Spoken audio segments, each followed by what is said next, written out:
For more now on the evolution of the Vegas Strong Resiliency Center. Since its start 5 years ago, we bring in Tennille Pereira, Center Director, Lorea Arestegui Johnson, Family Assistance Center Victim Specialist for Clark County, and John Steinbeck, Clark County Fire Chief and former Clark County Emergency Manager. Thank you all for sharing your time with Nevada Week. Tennille, I'll start with you. The Vegas Strong Resiliency Center, what did it start as and what has it become in the 5 years since 1 October?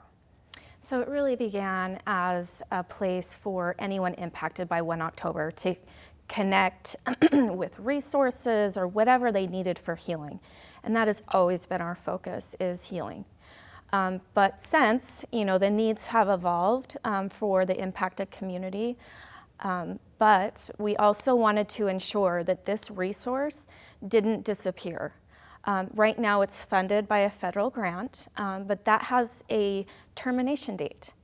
And we knew from talking to other communities that have an incident like this, that the needs of the survivors and the families don't end at that termination date. And so we wanted to ensure that we stayed open.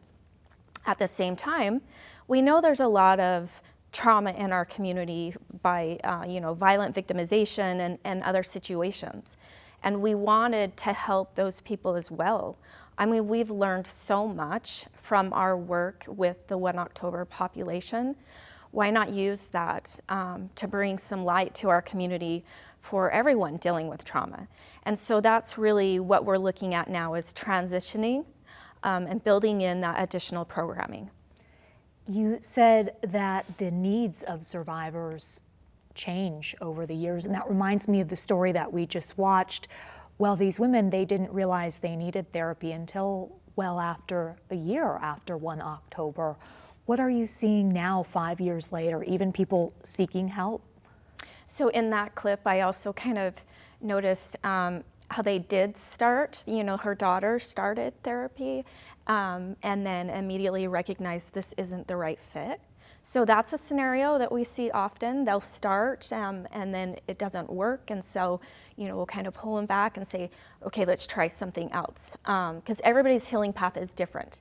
So a lot of times it's just reevaluating what is working, what is not working. But the immediate needs were a lot of emotional support, faith-based counselors, kind of just calming that immediate storm.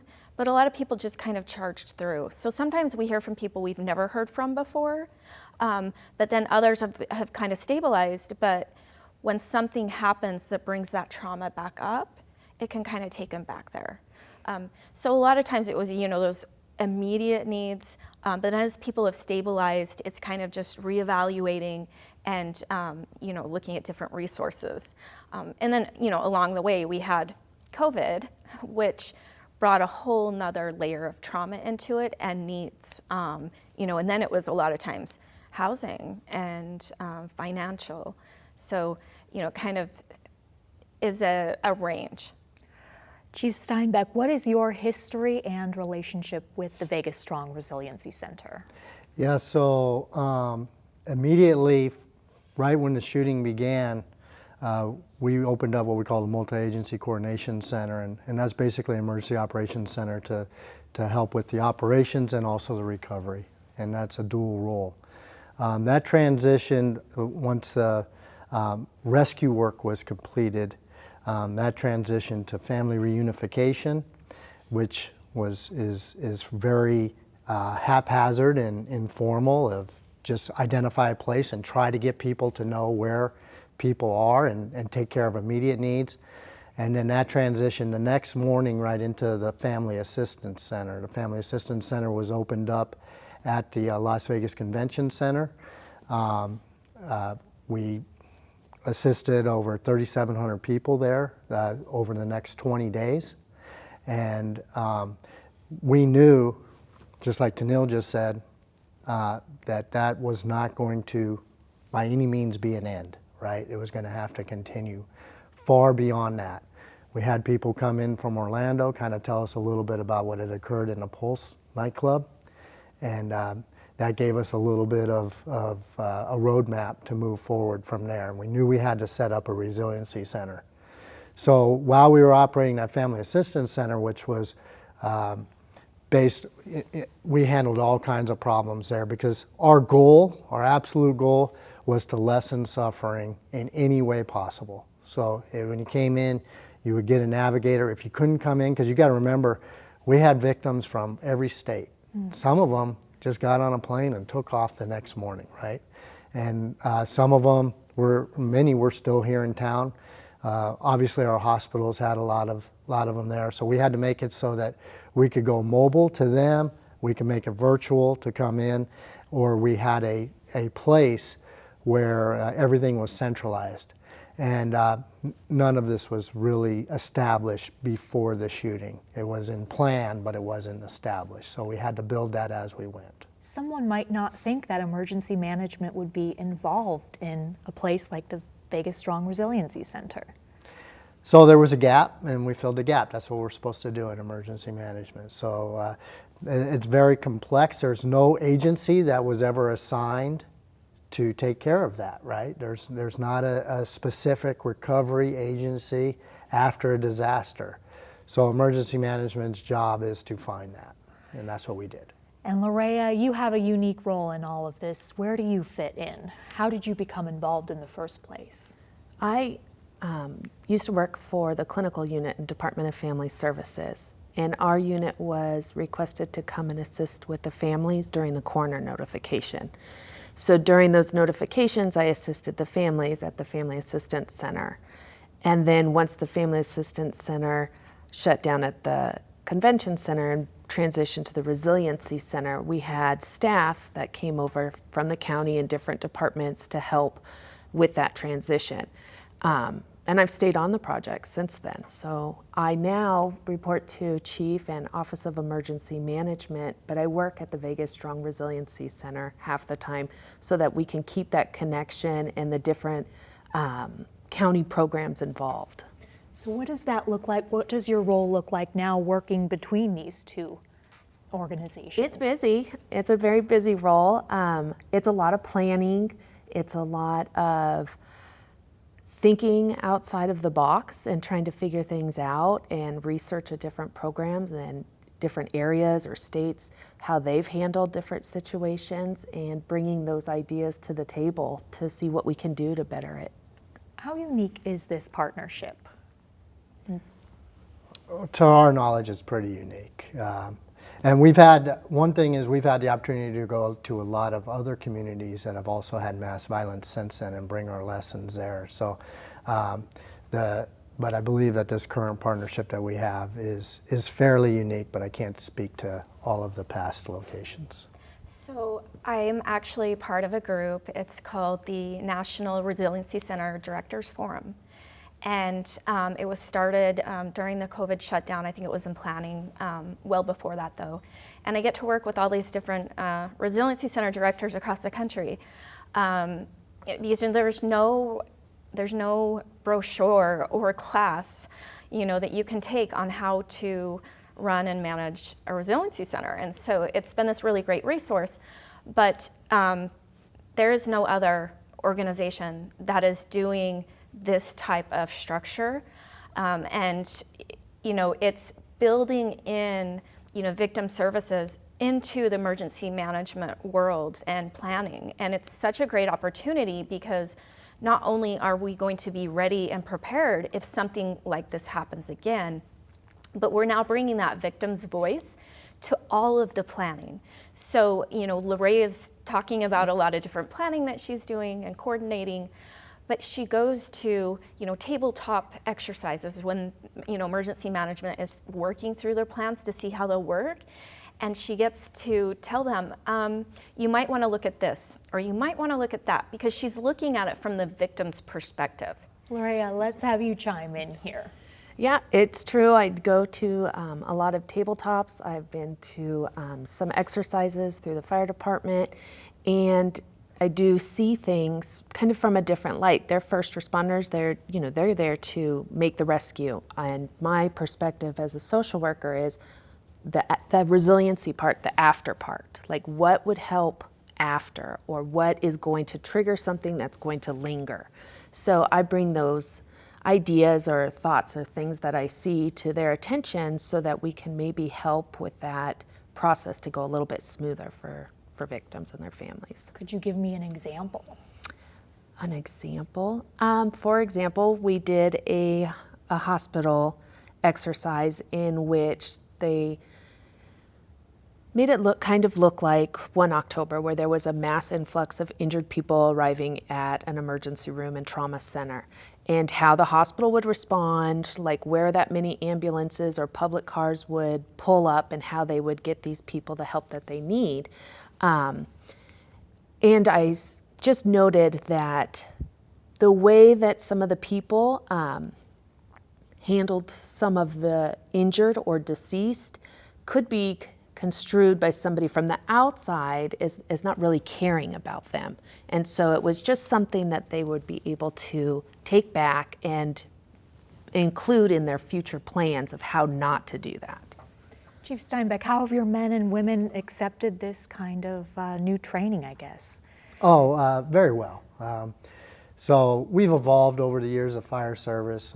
Early history was that it was mostly fires and some related emergencies, but then in the 70s we got much more into EMS. Now that's 90% of what we do, right? And so this is just another evolution. The men and women that work for our department, they're ready to participate in anything that helps the community. So if that's running a COVID vaccine site, if that's running a family assistance center, they bring in a skill set that is needed, which is to run a scene or to run an operation or to problem solve. And so they love that. Lessons learned from 1 October from the Vegas Strong Resiliency Center perspective, to Neil. So many lessons learned.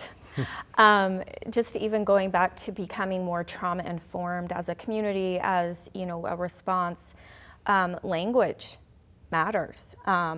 Different words that are used. For example, anniversary. They don't like the term anniversary because anniversary is something positive. And so we've transitioned to using remembrance events.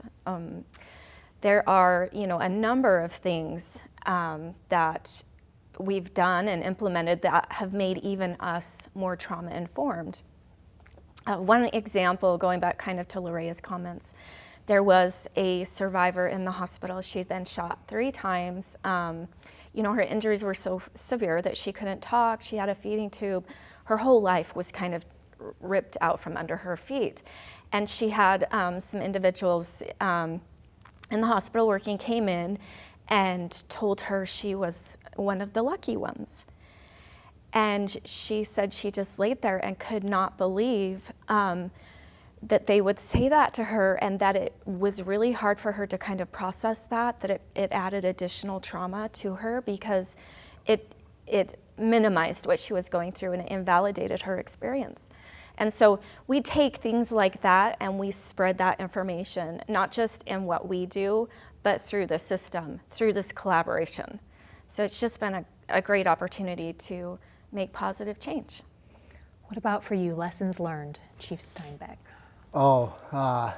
So we have a very thick after-action report, right, that we are continuously working on. As a matter of fact, there's 3 different after-action reports that include everything from tracking the patients to, of course, having a resiliency center phone banks set up properly, having a website that's designed specifically that can be turned on in a moment's notice, not counting on your current ones that can then work through that virtually.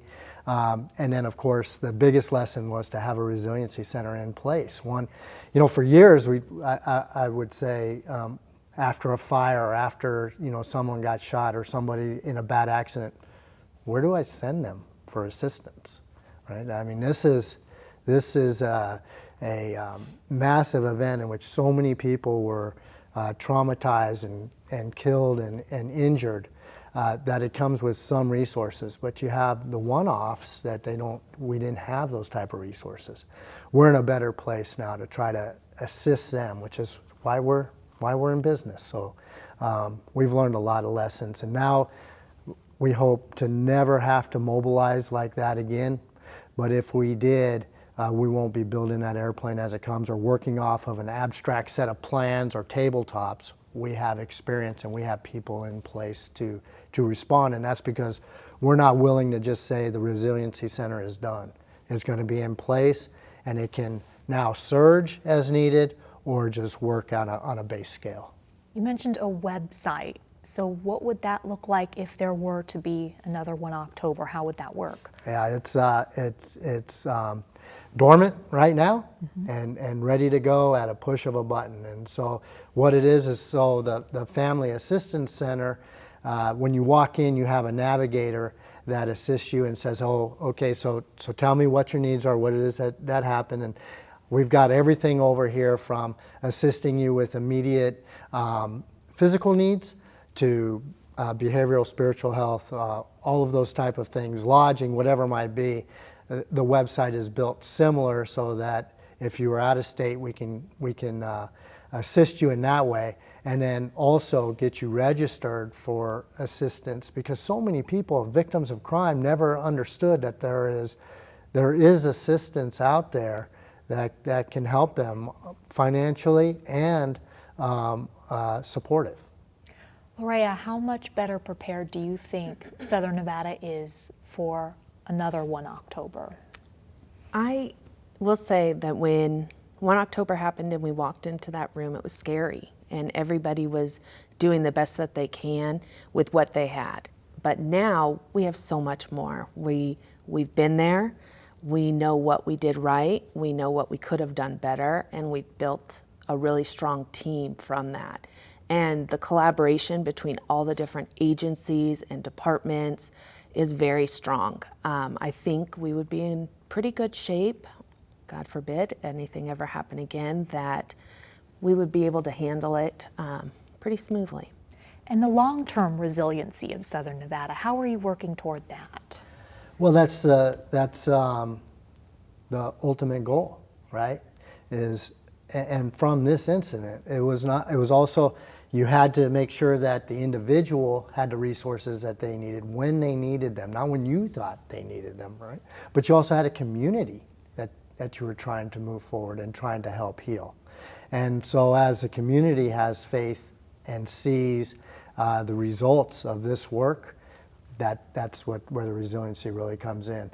And to Lorea's point, we have a lot of confidence now because we know either whether we're assisting remotely or on site, when this has occurred in other communities, we can go there and we can advance them weeks within hours, right? And so that's the lessons that we've learned, which we never wanted to learn, but we learned them. Tennille, from the story that we watched, the sisters had used dance as a form of therapy. The Vegas Strong Resiliency Center provides how many different types of therapy?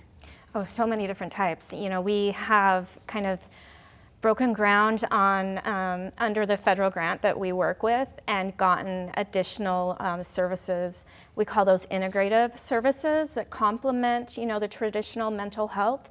Because I think everyone, you know, is comfortable with those evidence-based, you know, traditional therapies.